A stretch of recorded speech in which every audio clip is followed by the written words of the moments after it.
So we've now got that extra information sort of shoehorned on the end. Now, the more fields you put in, the more it's going to have to squeeze it in. There's nothing to stop you exporting it then and viewing it. Let's see if I can just export that one for you. I think it went into a folder on my desktop. There we go. So there you go. We've got a list of all our debtors over $200 with our postcode and a date of birth that we have. If we haven't got any information, we can't obviously export it. But it comes out in a nice, neat Excel file. There's no formatting issues. So any sort of standard report in StarRez, you can easily change it and add the extra columns that you know you need for that day's particular operation. All right, thank you, Thomas. I appreciate it. Yeah, okay. I'll through quickly the booking process, I guess, because one of the questions I've got in front of me is how the booking could work if they didn't go online. And that's a valid question because it's always going to be a real problem. Oh, I say problem, a real scenario that you've got people there and then that want a booking, and obviously you want to accommodate that. You don't want to turn them away and say go online. Now, to a certain degree, you could obviously have some tablet devices ready at the desk and say, hey, take this, fill it out, and then that way you've got them online doing the whole process. But if that's not possible, then you just have to make it. I'm just deleting the ones I just made online so that we can demonstrate making a booking. Now, we've got some options. We could create an application, but if we know that they just want a lease, we can go straight in and say, hey, let's just do a new booking and save ourselves a bit of work. We pick the term that it's going to be for. We've almost got the booking now. The term knows what the dates are, unless we need to change them manually, which there's nothing to stop us doing that. And then we pick a room. There's a little room space finder here. Click it. And you might want to say free rooms is the default. Fitzroy and Wenlock Courts is relevant to the village that I'm applying. And then you just literally find the room. If you know that you're looking for a specific type of room, you might want to filter it down to that. Let's see if we've got one of those available. There we go. And then just pick the room by double-clicking it, and your booking is pretty much there. You might want to say it's reserved if you know they've paid their rent and their deposit as well. And that's it. That's the booking created. They've now got a reserved booking. So it's very simple. If you know that you need to leap into the process as a contract, you can do that. If you need to make an application as more of a prospect, then you can do that as well. It's whatever happens to suit the scenario. You're not forced to go through the big long process of, a prospect, an application, and all the rest of it. You can go in at the point that is suitable. And in line with that, if I find that I need to remember the name of this student that I keep forgetting. It's in my name, the looks of it. Let's see if I can find it. Is it that one? I don't think it is that one because that says history. I'm just looking for the record. It might be back to front. I might have put my first name in the last name column. Let's have a look. There we go. So that's my reserve booking I just created there and then. If I say operate on selected entry, one of the easy things is we can just mail merge now. And we can say, hey, we need a license agreement for this person. Hit next, next, merge to a document and open or merge to the printer. We let the system go off and just creates a license agreement for this year, or the year selected, with all the details in, the room rate, everything else. You can then just print that off and get them to sign it. Real simple. I'm not going to save it, but that's what you would do. And in doing so, you can also keep a record of that here. So you've got a mail merge records. If I had opted to, I could have created a record for that mail merge. Any emails that are sent to the person from the portal here. This is my tested account, so you can see all the portal emails that went out. There's no limit to how many get stored, so we have a complete record of any mail merges done for the student, any text messages that get sent from the system, all in these neat little folders for us. So Thomas, what you just showed us an example of originally was if somebody came in and signed a paper lease but did not go through the portal at all. And then you showed us one in your example of how somebody started off in the portal but then can easily be completed through just printing a paper when it's made. Yeah, correct. I mean, if somebody started off on the portal and picked themselves a room and then wouldn't sign online, you could easily just merge that contract there and then hand it to them to be signed. Okay. And you could then obviously go in, alter their application and say this person has signed, and they can go back online and finish off and use the shopping cart and pay the rent if they want to. So you can sort of help them get past certain steps if there's a reason why they've stopped halfway and don't want to do it online. It's not a common practice. We don't find many people want to do that. They want to try and just get it all done online if they can. But yeah, I demonstrated creating a booking as if they've just come in off the street and wanted a room and were willing to sign there and then. So I made the booking and I mail merged the contract, and that was pretty much it. Now, you may also then need to say, well, they've made a payment for their rent. Well, we can go into their ledger and say new payment. We can say whatever payment type it is. These payment types are just what we use. You could create a completely different structure if you need to. So we could say rent card, 249, and apply it to accommodation. And just save it, and that's their rent payment posted. No reason you couldn't do that on bulk. If you really wanted to, we could say operate on everybody in my list on screen. Go to accounts and then say new transaction and add charge, and that would actually post that charge to as many accounts as you had on screen. Not that useful for rent, but when you've got to post late fees for everybody that defaulted, you can do that quite quickly. You just find all the people on the screen that defaulted and then post a charge to them all at once.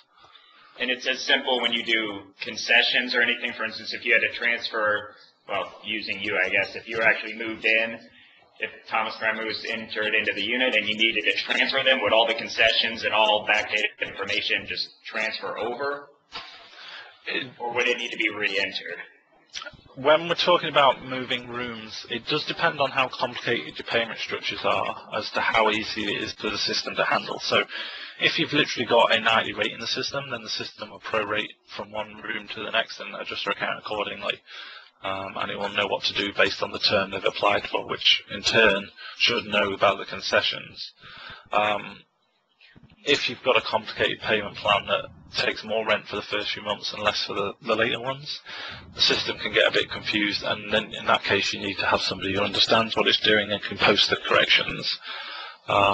It's a little hard for me to advise how easy that would be without knowing what sort of payment plans you use.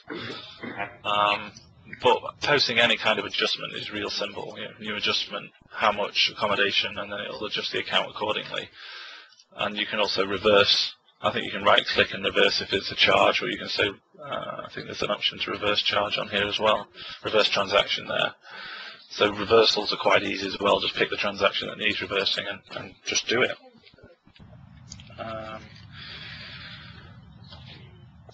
Is that clear? Has that helped in any way? Yes, definitely. And I'll open it up to questions to everybody else. I'll annoy you this afternoon if I think of something else. Okay. Move in and move out, again, the easiest thing to do is you can do it on bulk. If you know a list of all the people that have arrived today, you get them on screen, you can select bulk. You can right click, I think, to select individuals. Operate on the tags. So by tags it means ones that I've independently selected. I've got 16 on screen. And then we have the option just to go in and check them all in at once. So if you bring up a list of, everybody who's got a booking for term session, this one, I'll use an example, and then well, these ones have arrived, I can then just click check in and all of them will check in at once on the day that you selected. And likewise with checkout, it's as simple. There's no requirement on StarRez to run a final account statement. It's good practice that you do that when you're trying to work out whether they get the deposit back, but you can check them out whether you've looked at their account or not. It will warn you if they're in debt when you check them out, but there certainly isn't it's no compulsory process to actually do a final account statement. there anything else with move in and move out that's going to be of relevance? I suppose one of the fundamental things with StarRez is it treats a contract as being sort of definitive. So the move-out date is going to be the move-out date unless you tell it otherwise. So we don't have a situation where we need to notice to vacate or anything else that might be associated with long-term leasing. They will be moving out on the day that the contract says, unless they've turned up and you've changed it. And that's beneficial because it means that we can post a new booking for the day after if we want to, without concerning ourselves with the ongoing bookings. And we could do that as many times as we like going into the future. So where previously we've had problems with that, StarRez has actually made it a lot easier, where we can highlight here and say we want a new booking for these days for this person. We could create that booking and then subsequently select the next few weeks for somebody else and make another booking. It won't tell us off because somebody's got a booking here previously and it's not set to vacate. That doesn't exist in the system. I don't know whether that's beneficial to you guys or not, but it helped us an awful lot over issues with one site. This is the occupancy graphic. If you just, as a heads up, you can view your room layout, you can see who's in which room, the colour codes based on the status of their booking. I think you can right click and make basic changes such as check-in and charges, I think, or quickly view the details of the booking or jump straight to the booking. And equally you can drag large volumes and say, okay, we want to close these room spaces, or equally I want to make a booking for all these room spaces for this group that have rang me up and need some rooms tomorrow. It's real simple for making sort of ad hoc bookings. You wouldn't do it for your main work, but for summer stays it can be quite beneficial to be able to just drag wherever you see a space, just allocate it and off you go. That's pretty much the occupancy chart that I can think of. There's dashboarding on here if you're really interested. This is just showing our activity through the portal so that we can keep an eye on it. Make sure that we're not receiving too many applications that the system's likely to handle, the web server specifically.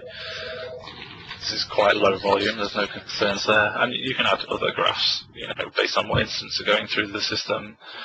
Based on the debtors, you could add a panel that literally shows you a report. So here's a saved report. So if you've got a debtors report that you want to see every day, you could attach it to the dashboard and it would just display on there for you in a little window. I don't know whether I've got one that's suitable.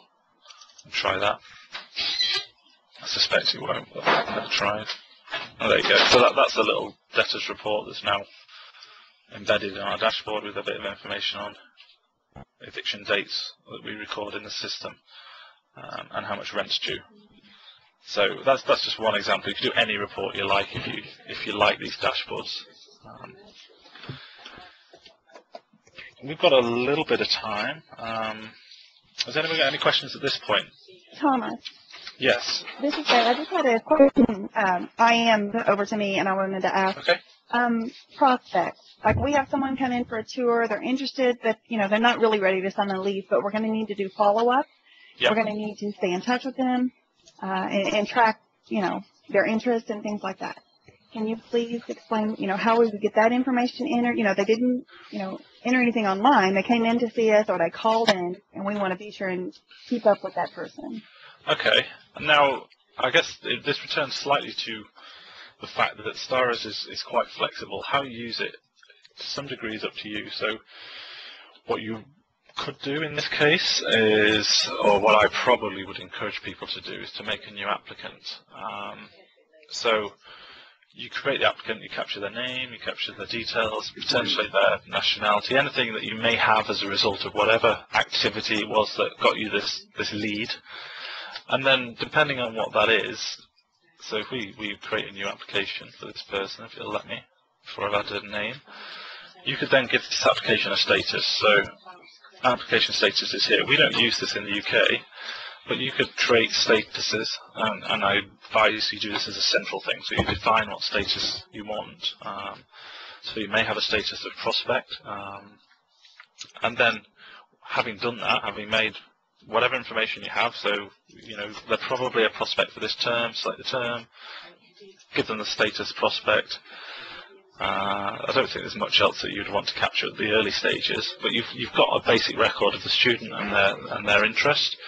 You could then very, very easily create a dynamic list here that said, show me all the people with application status prospect for this term, and then they would all drop onto the screen in front of you here, and you could say, okay, operate on current view, email. Hey guys, applications are now open, go online, carry on, or whatever it is, however you wanted to manage that marketing strategy. There isn't an automated way for them to sort of follow up prospects yet, or there certainly isn't for the UK. It's something that we've pushed StarRez. If we were going to use this in the US, something we've asked them and said, how are we going to handle this? Because the more automated it is, the better it is for everybody. So it can be made quite easy, but it's still going to involve somebody going in and saying, right, these prospects are 14 days old, they need an email, click send, and send them a big email.